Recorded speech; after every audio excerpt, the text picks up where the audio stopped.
var mikið dýrðir í Stokkólmi hinn 10. desember 1955 þegar Halldór Kiljan Laxness tók við bókmenntaverðlaunum Nóbels úr hendi Gústavs Adolfs Svíakonungs. Það nú margt að fara að gerast í Þýskalandi og við erum nýbúin að gera samning 15 bækur hans sem eiga að koma út á þessu ári. Og það eru þessar bækur hérna. Það er Vefarinn, það er Kristnihaldið, Brekkukotsannál, Salka Valka, Heimsljós, Innarsveitakróninga, Sjálfstætt fólk og Íslandsklukkan, síðan Fótatak manna sem birtist í þáttum, svo er Guðsgjafaþula, Paradísarheimt og 7 töframenn, Atómstöðin og Ungfrúin góða og húsið.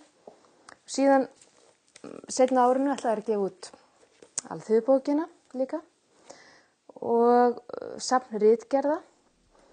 Svo ætlaði að endurútgefa þessa bók sem Halldór Guðmundsson skrifaði Laxness með ljósmyndum eftir Gerhard Steidl sem er útgefandi Halldórs í Þýskalandi.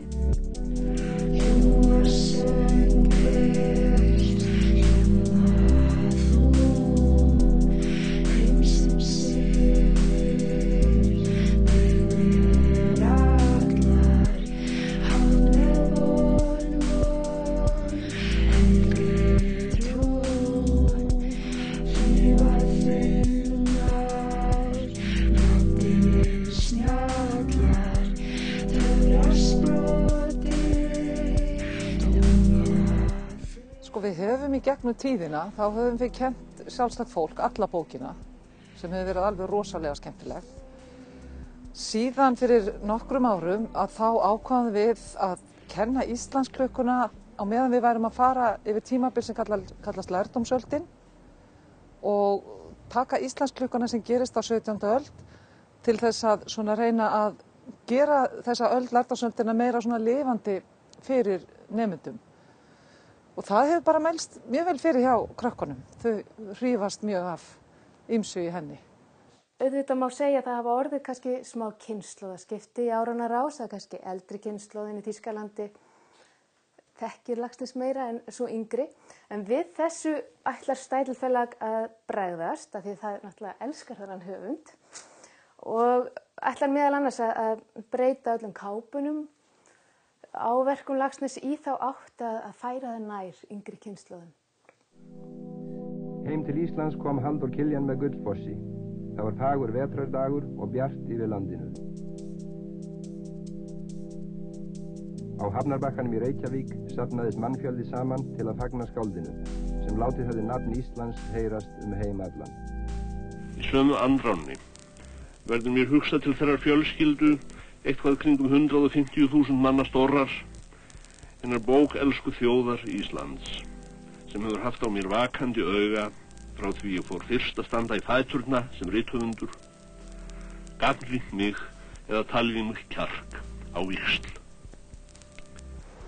Halldórs Laxness er fyrir mér sem kennari og mannesku, hans virði fyrir mér er þannig að í þá veru að hann í sínu verkum, honum tekst að búa til brýr til okkar þjóðfélags, bæði til dæmis eins og í Íslandsklukkunni á 17. öld og í Sjálfstæðu fólki aldamótin 1900. Það er að segja að hann býr til þessar brýr, þannig við getum tengt okkur við fólkið okkar þá, sem er mjög dýrmætt fyrir okkur.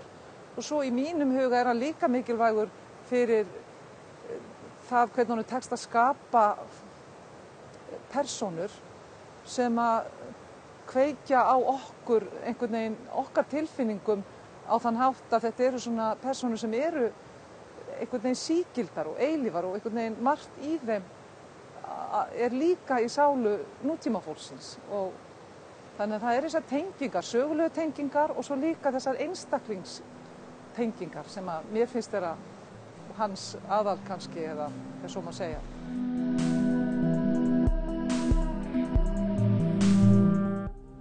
Halldór Kiljan hefur víða farið Ísland til að kynnast landi og þjóð og heyja sér efni og áhrif til úrvinnslu í bókum sínum.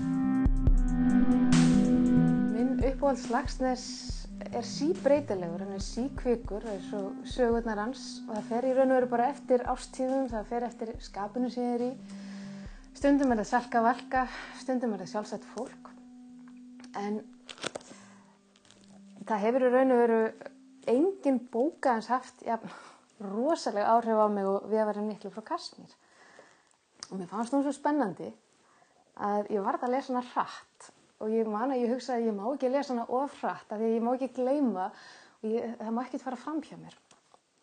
Og síðan þegar dregur að lokum og ég sé að Steinn Elli ætlar að taka þessa að mér fannst hræðilega sjálfselsku ákvörðun, þá varð ég svo reið að ég tók bókina og ég grýtti henni í vegginn hinum megin í herberginu þannig að hún rifnaði í tætlur og ég var reið við Stein Elli mjög lengi. Eftirlætis persónan mín úr bókum Halldórs hefur yfirleitt í raun og veru alla tíð verið Jón Hreggviðsson og mér fannst hann í raun og veru alltaf vera holdtekja íslensku þjóðarinnar. Hann var svo æðrulaus, hann þoldi engan aumingjaskap og sama hvað gekk á í lífi hans, ranglændi eða réttlæti, hélt hann alltaf haus hvað Pontus rímur eldri og glotti við tönn.